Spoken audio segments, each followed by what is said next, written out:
Of course, you can do amazing things with text. And when I'm in 3D in After Effects CS6, I can actually go in and go into my geometry options and extrude my text to create this amazing 3D text. And if I add a new light to this, so let's add some ambient light of about 50%, and then add a point light, we'll start to see the effect of the 3D. So adding light really accentuates the 3D qualities.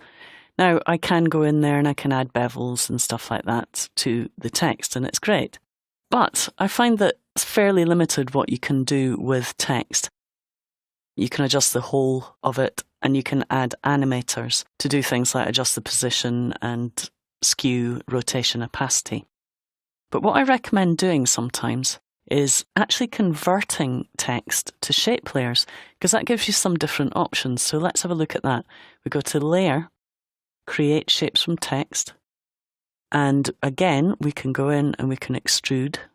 So let's go into our geometry options. We can also adjust material options as well if we want to. We can still add our bevels. But the other nice thing is we get different options from the ones we get from just standard text layers. So I can do things like round the corners. So if I don't have a nice round font to use, I can just go in and adjust the round corners effect and get this nice kind of cartoony look.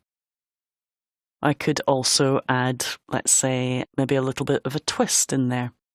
So I can apply my twist settings and create a little bit of a curve in terms of the shape of the characters. And I can go on and on. I have things like wiggle paths, which allows me just to create some random animation on the edges of my path. Now you'll see it starts to slow down a little bit when I add that, so I'm probably going to stop that playing back. It's probably a little bit too complicated. There's a lot of detail in wiggle paths, and that combined with 3D can be a bit much. So you want to avoid any of the ones that add a little bit too much detail. But things like twist and round corners are really handy to apply to your text layers, and there isn't a way of doing that easily with text layers. So have a think about using some of these options. There's also the repeater, of course. So if we want multiple shape layers, we can do that too. Let's just open our repeater, and we've got 3 copies. And at the moment they're offset by the X position, but if I take that down to 0 and offset them on the Y-axis instead, we'll now have 3 copies of our text. Okay, and let's just offset that a little bit. So let's go up to our offset options and put that to a value of 1 or -1. And we've now got 3 copies of our shapes layer. And of course, anything we do will now be applied to those copies.